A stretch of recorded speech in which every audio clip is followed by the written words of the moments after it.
Put your red shirt on and a brown coat too. Everybody joining the crew. We got just one drink that we rule them all. Hope you'll remember your towel. Get your Uru fingers and your needler guns. A sonic screwdriver or a sword +1. Usually wins steel if it will get you to come. To the pit tank. To the pit tank. The Rocky Mountain pit tank.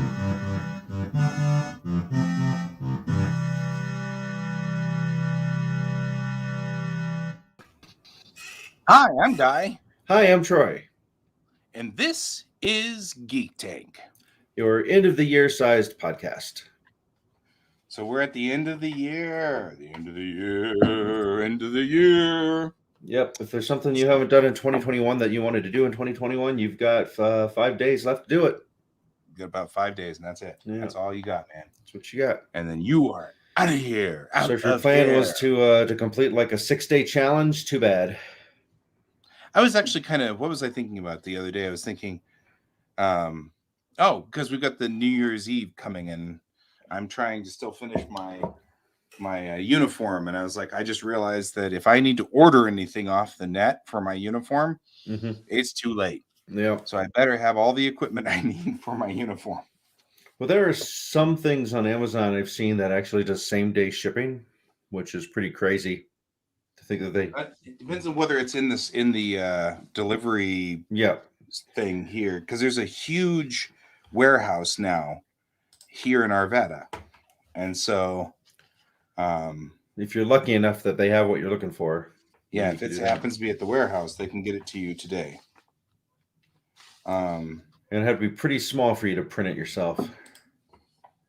Yes. So anyway, so we are trying an experiment today, of which to do Geek Tank at 10 to 11 Mountain Time in the AM. I don't know whether, Troy, are we also rebroadcasting this at 8 tonight? Well, that was originally the plan a week ago, but this morning when I set it up, I did not set it up correctly. So that means we will... I don't think it'll be terribly hard to tell it to broadcast it again later. Actually, that's right, because it will record it now, and then when we go set up another recording, we just tell it to play this video at X amount of time. So yeah, we'll replay this tonight. As far as your and my attendance for it, I am unsure. Right. Whether we will be here or not to interact with you tonight is a whole different question. Yeah. So interaction now will have to be during the daytime. Right. For right now, until we kind of settle this out, which we'll get there. We'll get there. A couple of things that I have noticed, first of all, and you'll have to forgive us, I literally was in my show from 9 to 10 and then was rolling the end credits as Troy was setting up this one to go into this show so that we could switch. So we didn't even have time to do it. We didn't have time to say anything to each other. It was, hi, I'm rolling. Yep. So that's what we did. So we're kind of also catching up with one another and saying, hi, Troy. Yeah. It's been so long since I saw you. It has. I say that because, of course, Troy and I were literally at a party together last night. It's probably left around 10 o'clock. So yeah, it's been 24 hours. Yep. We have 12. No, 12. That's right. 12 hours. Yeah, it has been 12 whole hours since I was hanging out with you and B-Dan and Alex and like a whole bunch of people.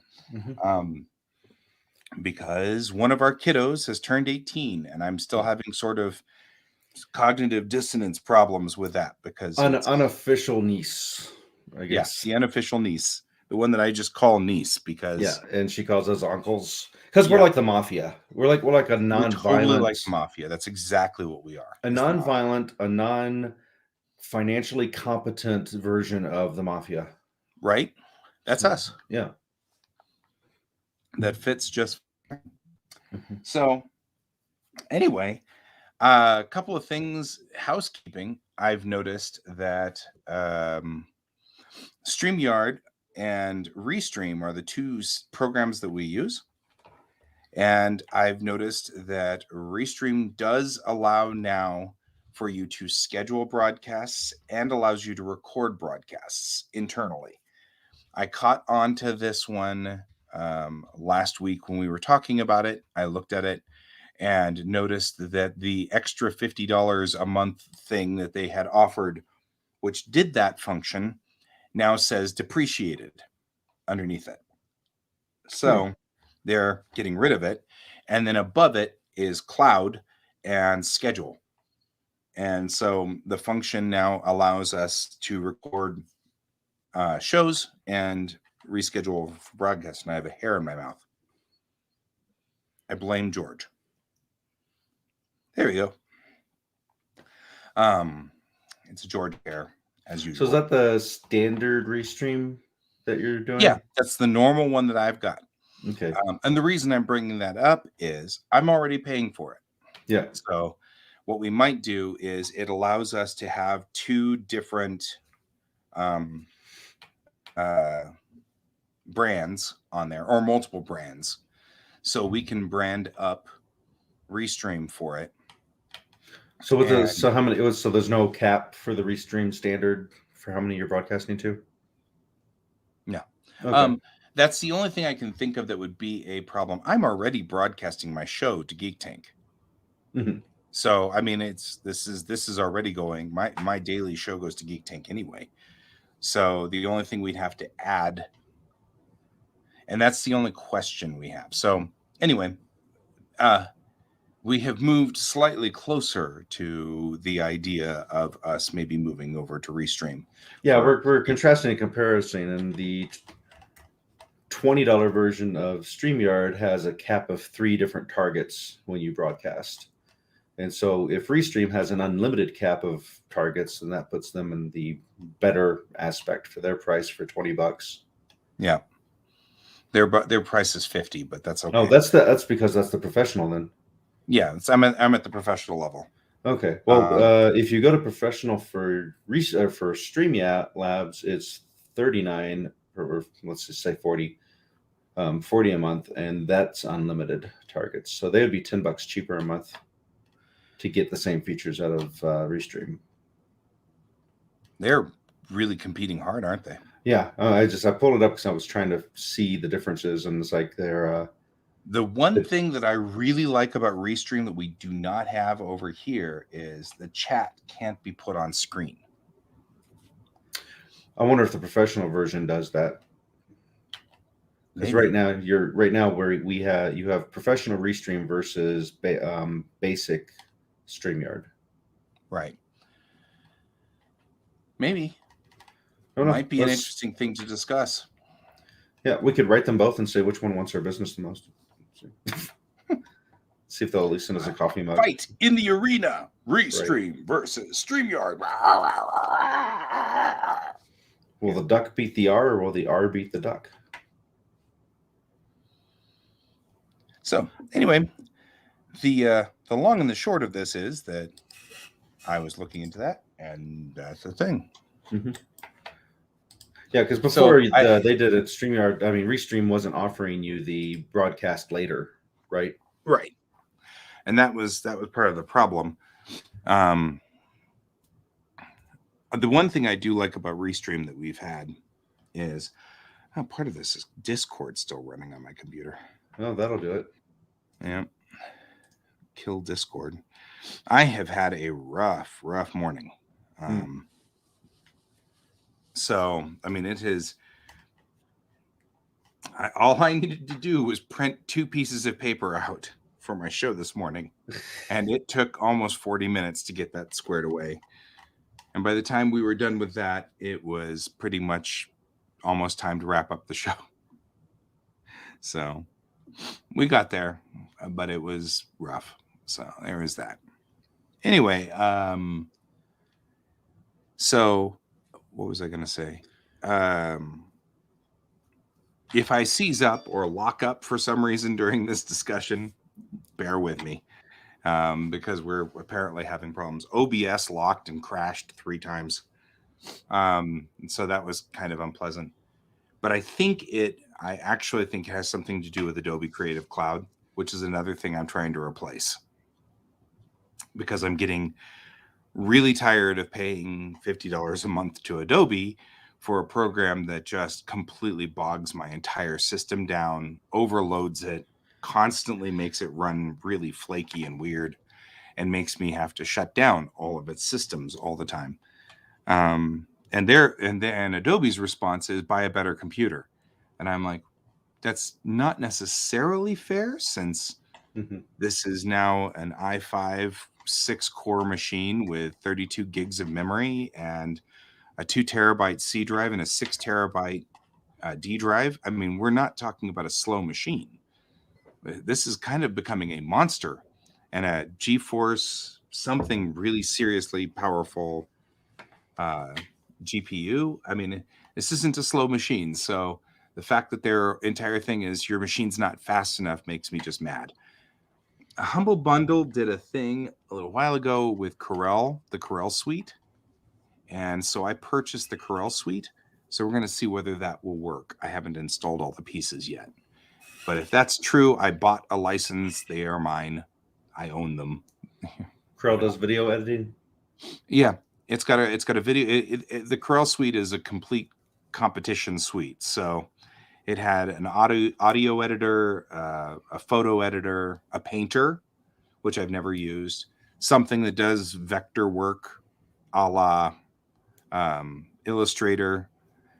You know, the only thing it does not have is Adobe's character editor or character animator, which is their little animation program, which I liked a lot.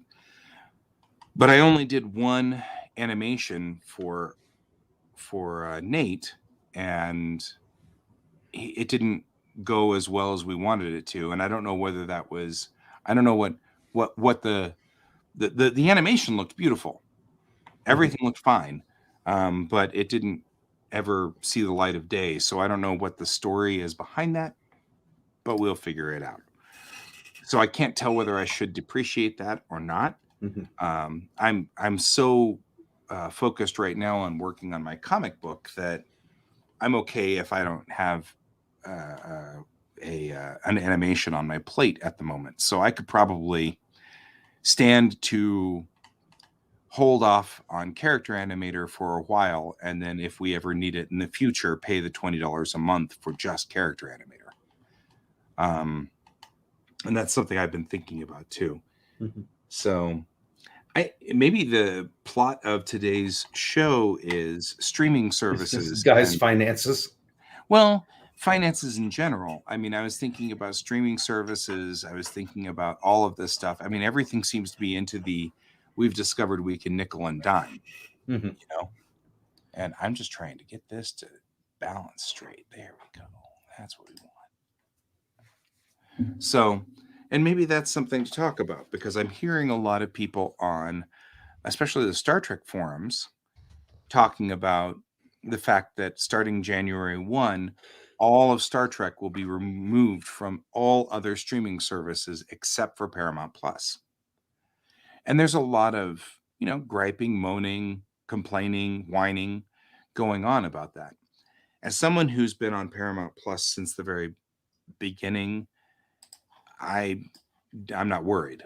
The major reason is, the way I see it is, I'm a $10 a month patron of Star Trek. As a Trekkie, that's fine. That works for me. I'm okay with it. I have a Patreon myself. Geek Tank has a Patreon. So I don't have a problem with being a $10 patron of Star Trek.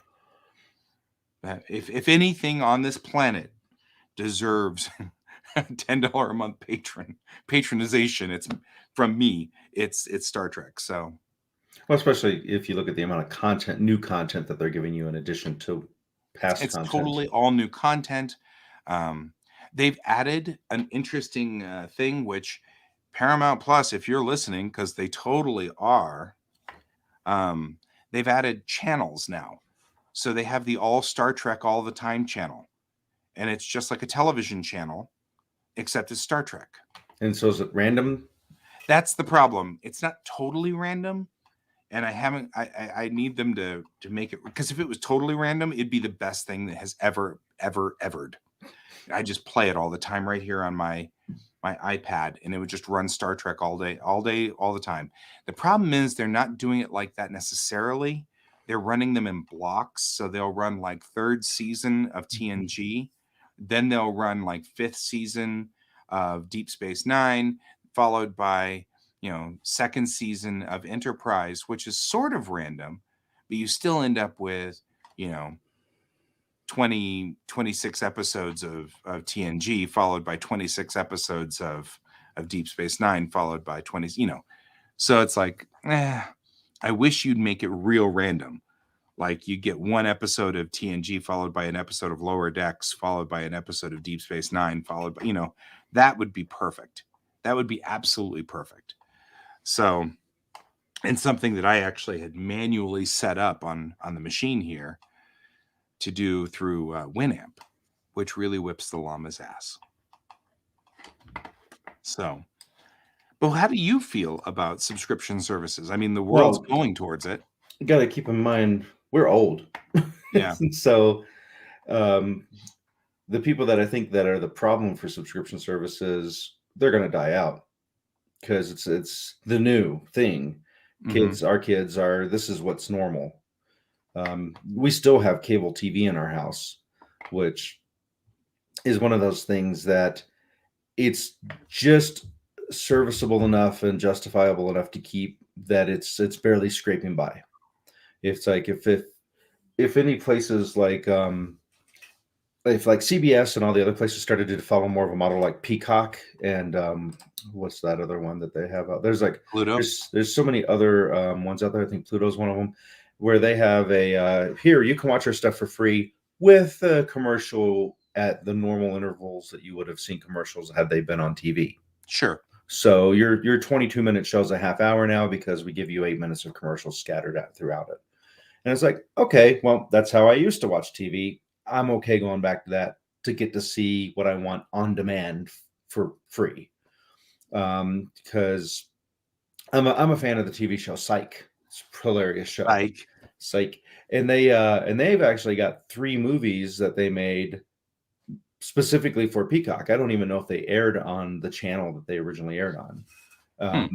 And it's if CBS had a CBS Lite version where you got it for free but had to have the commercials that were unskippable, then I think they would really do a lot of damage to cable TV if more people started doing that.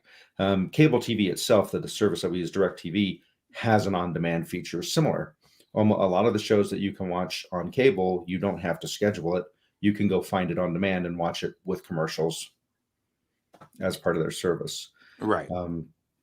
A big reason cable TV exists in our house because it's we get our internet through the same people, and so it's kind of like, here you have to have internet, so here's a ridiculous amount a month you have to pay, and for a few bucks more, here's cable TV. Right. So the cable TV is that's not what we're doing too. Part. Yeah. They're punishing us for cutting the cord. Mm-hmm. It's really just a juggling act, I think, as far as finances go. In a time juggling act, if you don't have to see a thing right away, which like in your case, you kind of have to see Star Trek right away when it comes out, you'd be able to wait until the end of the year and just get CBS for the last couple of months, catch up on everything, and then drop it. Mm-hmm. A lot of people do that. Yeah, where you juggle. It's like, well, for the next 3 months we have Hulu. Okay, after that, for the next 3 months we've got Amazon Prime, because they don't penalize you to drop their service and then pick their service back up. They'll figure that out somewhere along the line. They will. They'll become a loyalty thing of like, your initial first month will be X amount, and then after you've been with us for 3 months, we'll drop it to half as long as you continue your service. Mm-hmm. That'll probably be how they try to get around that. Yeah, you're probably right. And then when they figure out a way to get even tighter on the amount of people you can have signed in, that'll make it even harder. Because like right now, if you're like, if for whatever reason you didn't have Disney Plus, if you're like, I really want to watch Mandalorian, I could slip you my sign-in code and you could watch it. Geek Tank should alert you that is technically against the terms Technically of against the service. terms, yeah. But I'm sending it to you to watch it beforehand, so you can let me know if it's worth watching. Right, exactly. That's it. That's what it is. You're previewing it for me. And so it's interesting. It's interesting because, talking about this and thinking about this a lot. That's part of kind of what makes me kind of ponder all of these things. We've got, we're in control at this point in time, but we still, between the business that I run and our personal setups, we're at about 200 a month in subscriptions that are going out. Mm-hmm. And that's still somewhat significant. That's not... Well, sure, because that's 1,200 a year. Yeah, exactly. Now, the business, of course, gets to write it off at the end of the year in taxes, because my business is always in the red and never quite ever manages to make it up to something in the black yet. And we're getting there. We're working on it slowly, but we're getting there. And so it's kind of a thing. On the same token, we kind of have these, all the subscriptions, though, you can't write that off. That's a personal expense. So the business doesn't pay for that. But half of that goes to, because it's $50 for Creative Cloud and it's $50 for StreamYard or Restream. And then it's $10 then for Microsoft Office, because of course you need that. And of course I do use Microsoft Office quite a bit. I'm not going to complain about Microsoft Office that much. Because it's actually extraordinarily useful. Although I'm noticing that Google's Office, or Google's whatever is their competition, is getting more and more advanced. So it's getting more tempting as time goes on. And the ability to be able to bring up a document on my phone after, composing it here on this PC is tempting. So look out, Microsoft. They're getting closer. So that's a thing. I don't know. Streaming services, that's a... Well, it's where it's going, obviously. It's the future of people, Netflix paved the way with their Netflix original movies and TV series, and they did really good, and people started realizing we can have our exclusive stuff by making it in-house and not having to pay anyone else's copyrights or distribution fees. Right. Well, and there are other things that I'm noticing as well. It makes it so that it is completely internalized as to what your ratings are. This has been an ongoing, fascinating. I'm having a fascinating discussion. I say that with some kind of anyway, fascinating discussion with this guy on one of the Star Trek boards, who pulled up a website that has the ratings of Discovery showing that it has been steadily going into the dumps, and there will never... And so his theory is that Discovery is failing, and CBS is just putting money into it in hopes that it'll get better now. And I keep saying to him, look at the website. Right at the top of the website, it says, this is votes from the people on this website. That's not a ratings. Yeah, that's not the Nielsen's. It's not the votes from it's not from CBS. It's not even from CBS. CBS is not telling anybody how successful Discovery is. However, I've worked in TV. No one renews 5 seasons of a show that's failing. No one builds an AR wall for a show that's failing. No one sends the entire crew to Iceland for a show that's failing. So clearly, Discovery is not failing. and neither is Picard, and neither is Lower Decks, nor Prodigy. And we've got Strange New Worlds coming up at the very beginning of next year. That's not failing. None of this is failing. Mm-hmm. Star Trek is making them bank. They Yeah. are making a lot of money on Star Trek. And I'm okay with that. I'm totally okay with that. I'm not as fond of Prodigy. It's not hitting me on all cylinders. And some of Discovery's episodes have been kind of floofy, but okay. I like them all. And Picard left me kind of a little bit not as thrilled as I would have liked it to be, but it wasn't bad.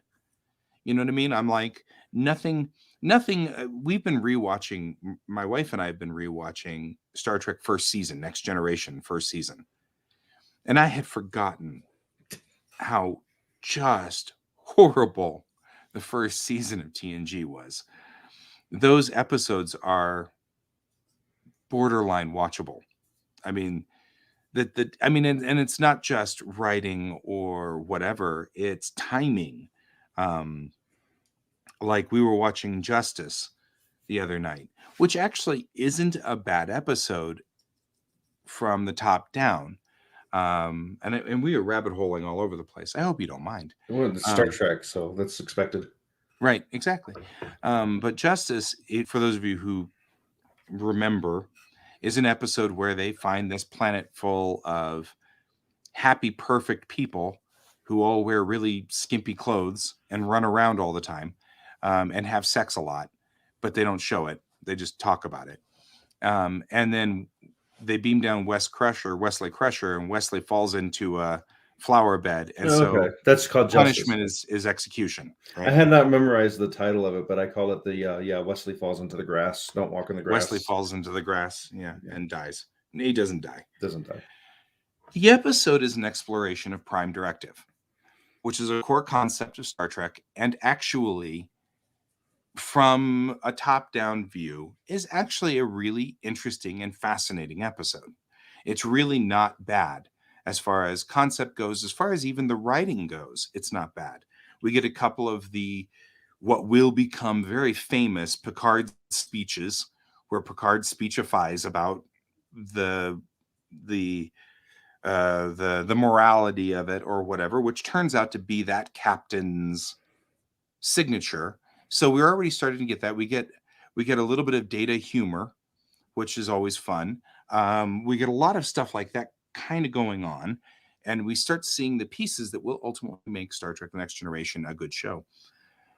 But the director, the timing of everything is really strange. Like the cadence of the show is off. It feels rough. It feels like the director needed to go back into the editing bay one more time and cut that episode back down again, because it's got some scenes that are just way too long and some scenes that are too short. And, it just needs to be recut. And the music is all synthesizers all the time, which was, I guess, totally appropriate in 1987, but now really is just super dated. And so watching it again is fascinating, but I feel kind of uncomfortable a little bit. To boot, all of the scenes about sex and stuff like that makes it remarkably uncomfortable, which I think was intentional, but also plays weird. So, especially with knowing where these people ultimately ended up down the road, it definitely plays weird. So anyway, nothing like this level of, I'm not talking to you. Why is he calling it 10:31 in the morning? That's our engineer who's calling. I don't know. He's supposed to be welding stuff right now. I know he's supposed to be welding. Anyway, none of looking at that and looking at Discovery and looking at Picard, none of those episodes were ever that cringeworthy. They were never that poorly edited. They were never that poorly written.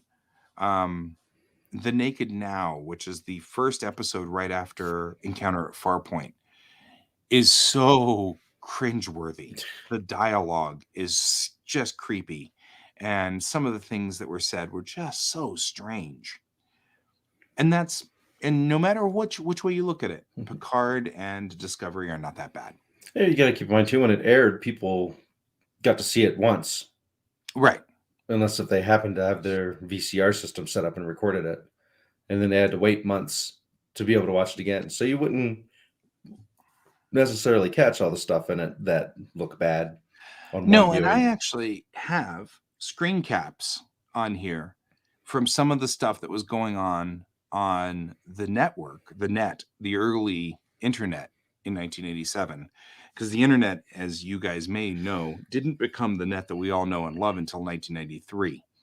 So before that, it was all just connecting up to BBSs and locking in with other guys on BBSs and stuff like that. In the 80s, it was a real wilderness. So I have screen caps, though, of Trekkies talking about the first few episodes of Star Trek TNG, and it is brutal. It is epic. Well, especially the Klingons. Yeah. People were upset that Klingons weren't the brown-faced actors looking like Mongols, right. I guess. Well, they had already adjusted because of the movies. We got the new bumpy-headed Klingons in Star Trek: The Motion Picture. So they weren't disappointed then. They weren't as disappointed about that. That wasn't the problem. We already went through that phase in 1980. We had to go through the what are they doing with the Klingons? What are these people up to? We don't like the bumpy heads. We had to go through that in the 80s or in 1980. By 87, we'd had 7 years of getting adjusted to those Klingons, and we got Christopher Lloyd, who had played a Klingon by that point, and we all decided that was the model of which all Klingons should follow. Because it was Christopher Lloyd, and I mean, really. I guess one of the big differences was they now had a captain who didn't blow everything up. Right.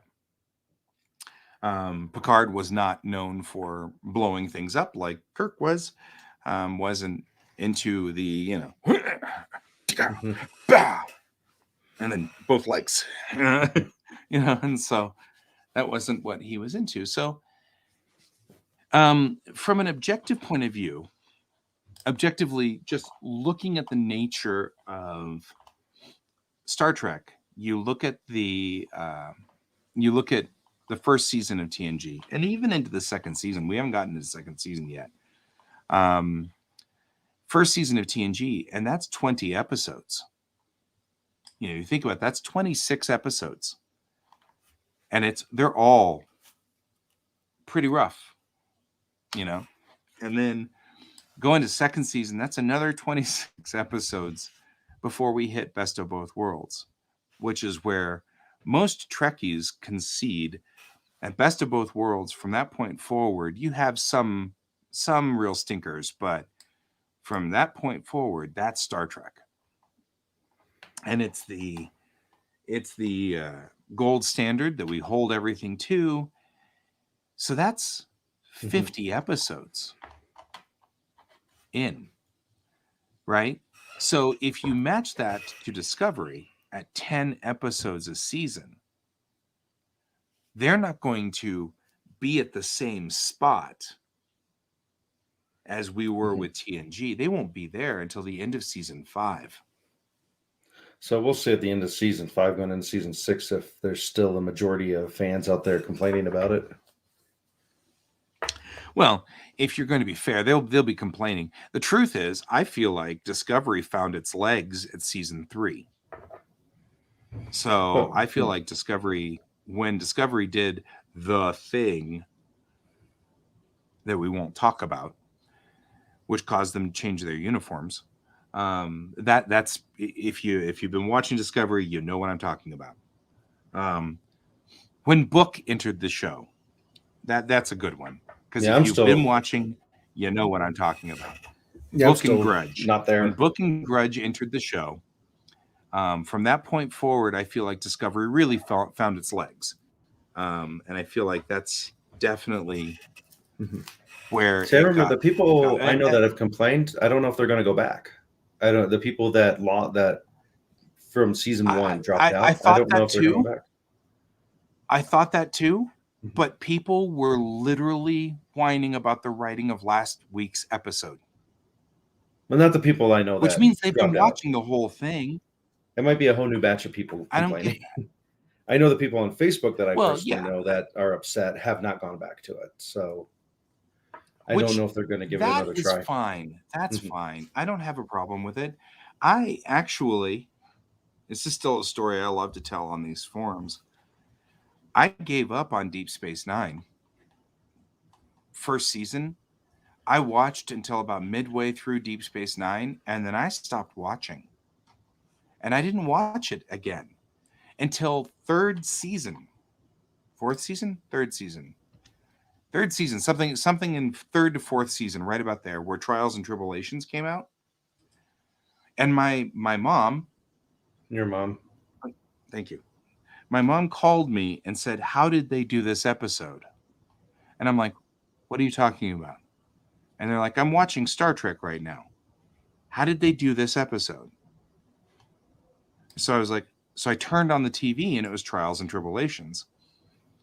And of course, for those of you who are familiar with Star Trek lore, that's the episode where the Defiant goes back in time and ends up on the old Enterprise from the original series with Kirk and Spock. And you have Kirk and Spock in the foreground, and in the background, you see Jadzia, Dax, and Cisco working on a Widdly Wop in the background. So they're in the episode, The Trouble with Tribbles. And my mom had called and said, "How did they do this?" Because she knew, usually, I know everything about. I literally had given up on Deep Space Nine. I didn't watch any of it. Mhm.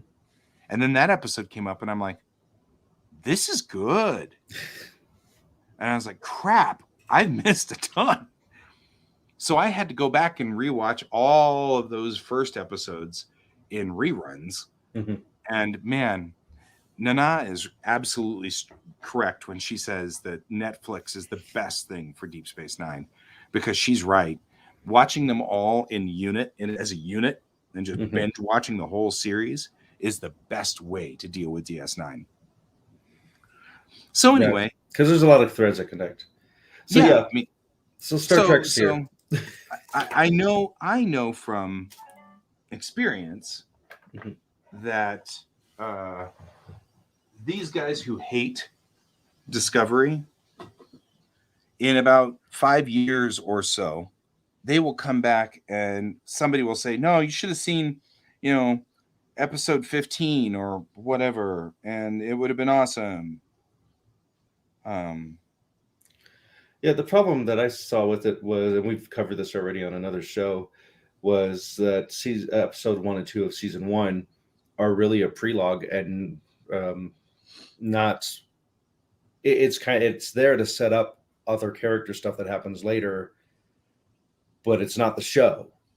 It's Right. it's almost like you're watching the end of some other show's final season that's leading into a spin-off, and that spin-off becomes Discovery, is really how that felt. Because it's almost like there was a whole other 10 seasons of Star Trek, the Shenzhou, and you're seeing Right. the last 2 episodes of Star Trek Shenzhou or Shinzo. I'm saying it wrong. Right. But that's what that was leading into that. And then it's like, now here's Michael Burnham's spinoff called Discovery. Kind of the Right. ways Next Generation had Deep Space Nine. Oh, But yeah, we'll see if yeah. we'll see if they go back. I mean, the complaints were silly complaints, but they were enough that people are like, I'm not watching it because of X, Y, and Z. It's like, well, okay. But one of the complaints, and the reason why I'm bringing this up, is one of the complaints is I hate having to pay $10 a month for Star Trek. And I mean, like I've addressed that one from the very beginning as an artist who is trying desperately to build a Patreon presence. I find that to be the weakest whine ever, because being a $10 a month patron for Star Trek is perfectly straight up for me. That's a given. They're Paramount, so we shouldn't have to pay them $10. Right. I've seen this with Kickstarter stuff. Steve Jackson, who's really a successful game company in that he made GURPS, tons of GURPS stuff, and he cranks out board games left and right. Did Ogre, GEV, Car Wars.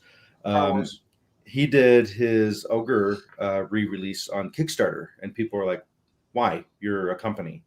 You have the funding to just crank out copies of Ogre and stick them in a store." And it's because it's the safe thing to do, even if you are a sort of big company, to not throw stuff in a store and have them not sell and go on clearance. This way you're doing let's see how many sell before we make them. Right. So it's a smart business idea, and it's just because I think people got sore because Kickstarter wasn't originally meant as a safe business plan for everyone. It was meant as a way for people who had no possible means of cranking out 1,000 copies of a board game to sell them, to actually get their board game out there into the world. Yeah. So well, and I think that's a thing that happens a lot too, is the idea of crowdfunding, that's changed quite a bit. I guess it'd be like if a hospital tried crowdfunding one of their doctors to do a surgery, instead of having the individual's family do the crowdfunding to get the surgery done. Right. So we should real quickly mention that Geek Tank is sponsored by Kieran Games and Your Mom, and we're not sure about the other two yet because we have to talk to them. So right, because they might not have things going on. They may not want us to continue sponsoring them. We don't know. Yeah, they might not have anything to sponsor. Therefore, they may not have anything to sponsor. So right, it's kind of like so right now it's just Kieran Games and Your Mom, and a couple of other awesome Patreons who are being Patreons for no other reason. We're not sure whether they want us to mention their name on air. So but we appreciate them and we love them. We'll mention them as being awesome. They're still awesome. So anyway, I think that's part of it, is that and maybe this is part of kind of the concept of what's going on in our culture in general. We've gotten so acclimated to the idea of consuming our entertainment and somebody else paying for it. Right? We've gotten used to television where we don't pay for the television. We pay for it by watching people try to sell us this pin in the middle of the television show. Right. And people bought their actual TV and set it in their living room or dining room or wherever. Right. And we didn't have to worry about it. And I Love Lucy would just happen to be there. They didn't have to pay money for I Love Lucy to show up. Right. And all you had to do was listen to the sponsors yammer every so often. And then the onus was on the sponsors to make something memorable that you would remember, so that when you went to the store, you would buy, their product, Ancient Chinese Secret. And I think what's happened is, first of all, having now taken marketing classes and things like that in advertising classes, I actually am kind of glad to go away from advertising. There are ways that people can say things and show things to you that force you to buy their product. And I don't like that. And I'm seeing it in our politics. I'm seeing it coming through now. The techniques that they used to make you buy Tide are now making you become a Republican or become a Democrat. And I'm seeing the same techniques being used. And I don't like that. So the perfection of this is not comfortable for me. I'm not finding that to be a very comfortable thing. So I'm actually kind of better with the idea of maybe handing money over to not have to deal with that. But I think people don't get it. I think people are like, I just tune out the commercials and it's okay, except you don't. That's the problem. Well, they had to go here, if you think about it, because VCRs were already setting up this idea of I can fast forward past commercials now. Right. I would, back before DVR, I would record shows that I could have set and watched if I wanted to, but it was just more convenient to record them and watch later and fast forward past commercials. Right. DVR now allows that same feature.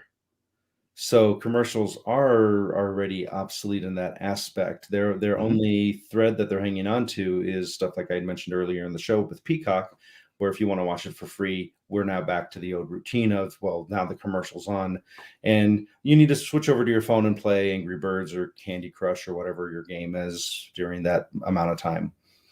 I mean, Which, heck, going back through my old VHS tapes that were recorded first run Star Treks when they came on first run in 1987, I see that all the commercials were edited out because it only took me 2 episodes to get a cadence Mhm, on when the music does that perfect swell that you can tell that it's about to go to a commercial break. So I'd hit pause on the record button, mhm, and then the commercials would play, and then I could tell when the last commercial was because the way that television was set up in the 80s, there was a little bit of a lag between the last commercial and mhm. the restart of the show because they had to go through a Grass Valley switcher and switch over.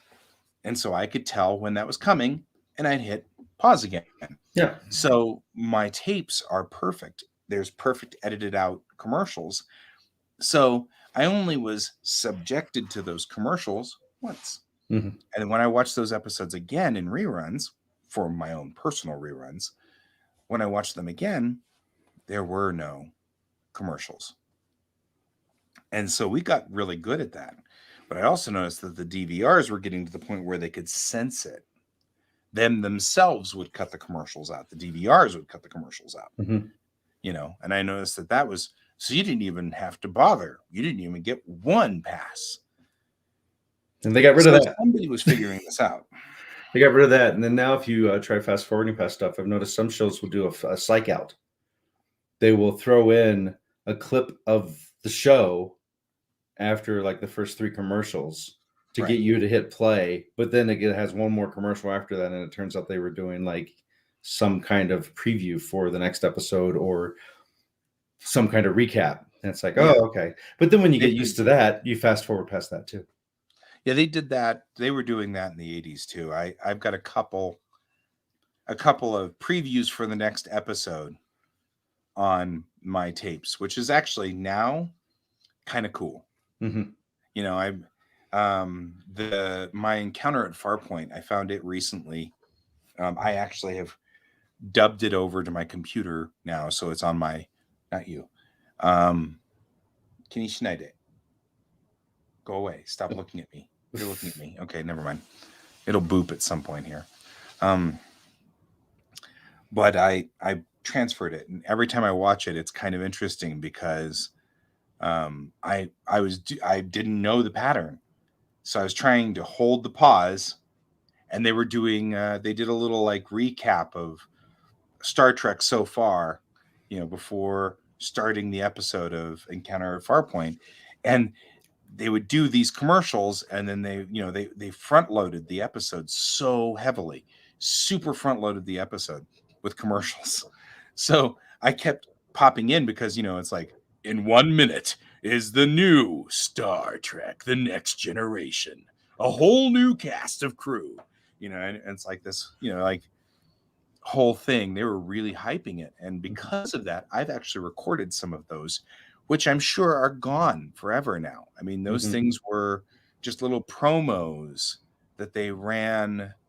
Because I mean, they did things like Geordi, a man with unique vision, Mr. Data, an android, and Right. and Worf, who's a Klingon, and then he shows Worf turn around and go, "Shields and phasers are ready, sir," and it's like Sure, sure, sure. it's very cute to watch it now.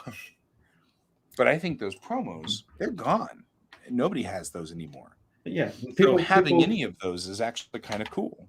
and people expected it free, and now it's not free, and now it hurts. You're like, get back onto topic. Yeah, it's to stop doing your little promos. And, I'm enjoying the promos. I But mean, you're I right. noticed this with magazines. I don't buy magazines anymore. They However, are really expensive. there's a tradition that Tara has of magazines being in stockings. And recently, when I went out, I noticed the last one I got was like $12.99. Yeah. How much was that guy? This one's $17. $17. $17. But I mean, it's full. All it is like digital art tips. That's what it is. The whole magazine is. So it was worth it. But it was still $17.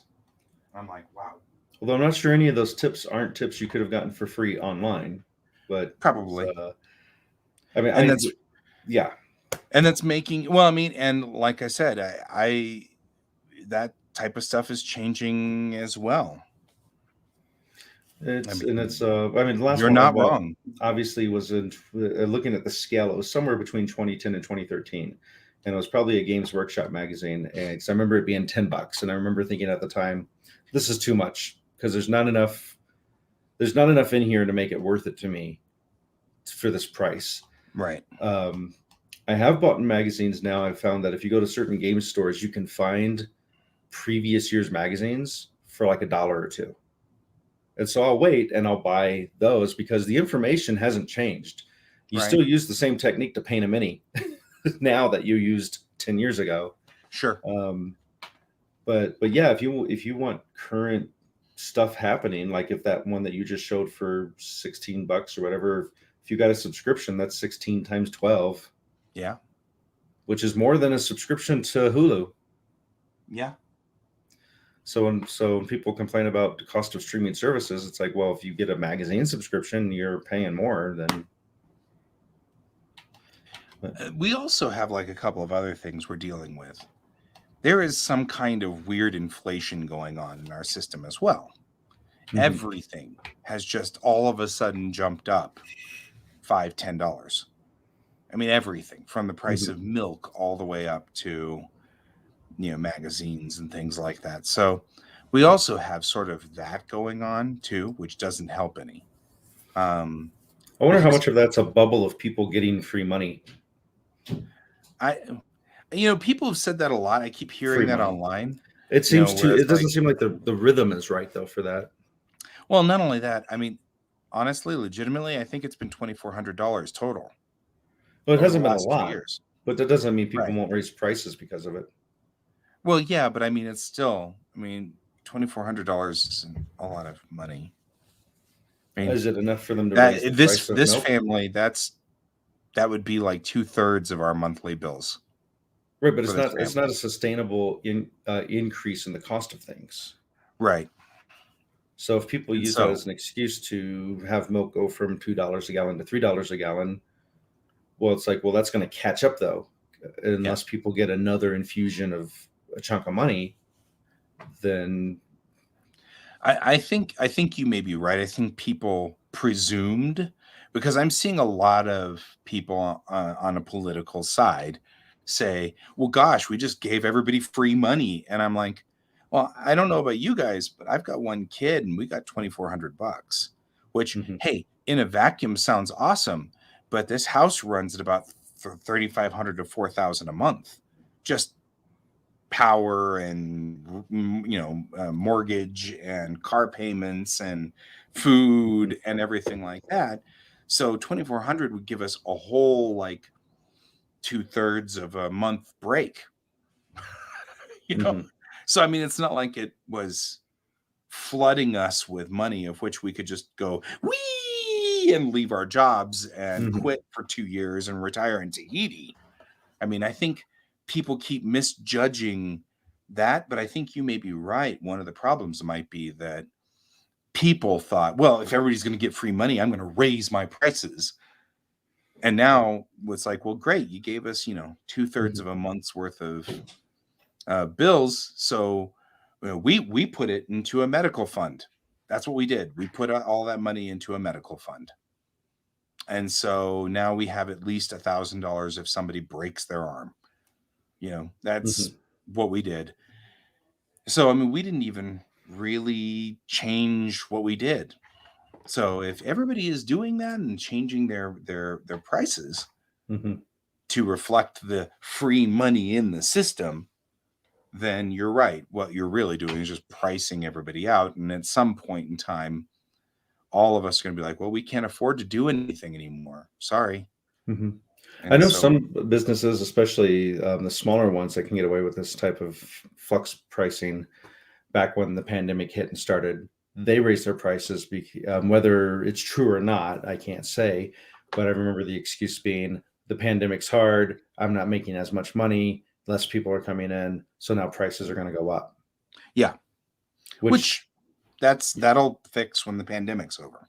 The supposedly, problem I've noticed, though, is it doesn't fix. Inflation Mhm. never goes back down. There's no deflation. Mhm. Deflation's actually bad. So we don't want deflation. So what's going to end up happening is we just continuing on. Mhm. So, and everybody else will have to start making more money at their jobs, and things will just start having to cost more. And, instead of me charging $100 for a photo session, I'm going to have to start Mhm. charging $150 for a photo session. And I mean, that's just the way it's going to all have to be. So for some businesses, I'm sure it just meant that they lost even more customers. Yeah. Because I know that there's less stuff I buy from places because prices have gone up. It becomes one of those, well, you had to raise the prices to make up for losing customers, but it at least has cost you one more customer because now you have outpriced yourself. Like Yeah. McDonald's raising prices on some things, those are now off which are for a good thing, they're off my menu. Yeah. So, Yeah. yeah. I mean, I guess kind of that's the nature of the beast. But I get really sad when people blame the poor people for it, though. Like the people at the bottom of the food chain, like this is all because we gave them free money. And I'm like, yeah, that wasn't really a lot of free money. That's just an excuse to raise prices. Yeah. I mean, that's because it wasn't a lot of free money. If it No. was a lot of free money, if they'd given us $1,200 a month Mhm. for this entire time, I could see that. Mhm. But what I really saw was it gave people just enough breathing room to change jobs. That's what I'm noticing. And it's caused a ripple effect of crappy jobs not having workers. Because they don't, people were being in those crappy jobs. They didn't have a moment break because they were never allowed to have a moment break. They were always constantly struggling to survive, and we gave them just enough of a break that they went and got a better job, leaving all these lower jobs with holes. There are no shortages of jobs at the mid-level. I still can't get a job. Before I couldn't get a job at the mid-level, and I still can't get a job at the mid-level. I'm still not qualified. So nothing has changed. For me, nothing has changed. I don't know if you remember us talking about this before, but I wasn't qualified for a job because I've been mixed in my history. I've been an artist for a while, a database administrator for a while, and a teacher for a while. And so mixed resumes kept making me not be hireable. Well, that still hasn't changed. Yeah. And I mean, if they were desperate for a job, they would have hired me because at least I'm a good worker. I do work, and nobody would be that picky anymore. The standards for the jobs have not dropped. The standards for the jobs have not changed. And they're still not hiring me because I've got a mixed resume, because my resume is all screwed up. Over the last 40 years, I've done too many different types of jobs. So since I can't settle in, they're still hiring all the people who have all artist resumes or all DBA resumes or all teacher resumes, and they don't need me. So nothing's changed in the mid-level. It's all changed at McDonald's. And I've seen a lot of jobs where I'm like, almost everything in this job I would be perfect at, except they want X amount of experience at that exact same job, or they want a certain type of college degree. And it's like, I don't need those things. I'm sure I could still do what you want this person to do in this position. And I've even applied at those jobs. And the person who's in charge of sorting stuff has to go through, and if they see the thing missing, they just that's it. You don't get considered after that point. Right. And if the mid-level jobs were desperate, they'd be hiring us. They'd be making exceptions to that. At that mid-level.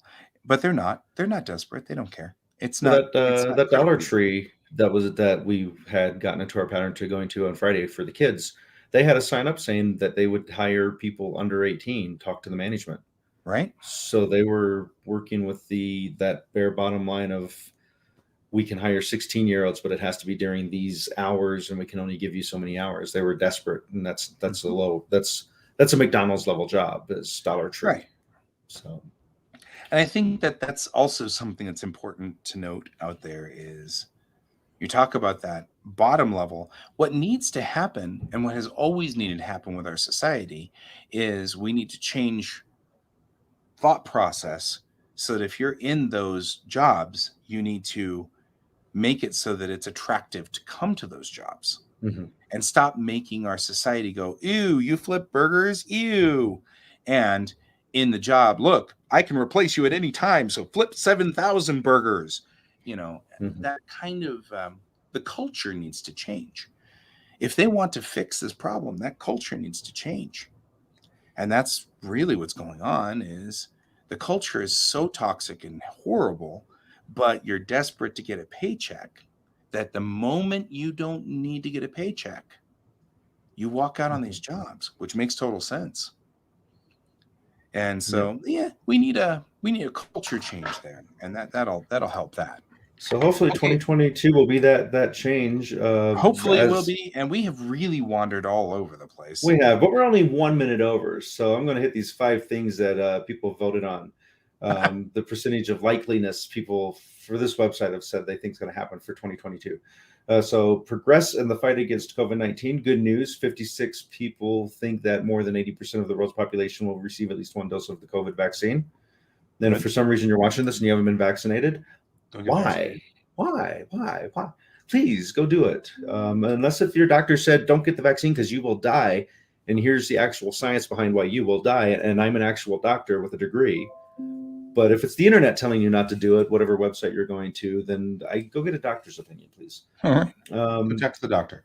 The environment. There will be more extreme weather events in my country in 2022 than there were in 2021. Well, bad news there. 60% think that's likely. Well, yeah, I think the writing's on the wall for that. Yeah, I think so too. People will fly less than they did in 2019. Well, I think that's happening already because of COVID, the resurgence of the Omicron. Yeah. Society, city centers in my country will become busy again as people get back to work in their offices on a regular basis. I think this one's wrong. It's saying 71%. I feel like less people are going to be going back because people are realizing they don't need to be there to get their job done. You can do just as good of a job at home as you can in person. So why stick yourself in a place to have a boss stare at you all day? Right. See, prices in my country will increase faster than people's incomes. We were just talking about that. 75% people think that's likely. I think we do too. I think prices are going up faster than incomes are going up. Yep. I think we just discussed that. All right. Only 14% of people think an alien invasion of Earth is likely. Oh, man. I know. And here's Gesundheit. 16% think that an asteroid will hit the Earth. A rogue artificial intelligence program that can shut down will cause significant havoc globally, 27%. Nuclear weapons will be used in a conflict somewhere in the world, 34%. Hackers from a foreign government will cause a global IT shutdown, 38%. And a natural disaster will hit a major city in my country, 39%. And of course, it's just people voting what they predicting. And so I think the natural disaster thing is definitely tied into the climate control, though. We're seeing that. Yeah, I think so too. But yeah, I don't know. Will this be the year that we get taken over by AIs or aliens or hit by an asteroid or an AI asteroid full of aliens? Could be an AI asteroid. Piloted by aliens.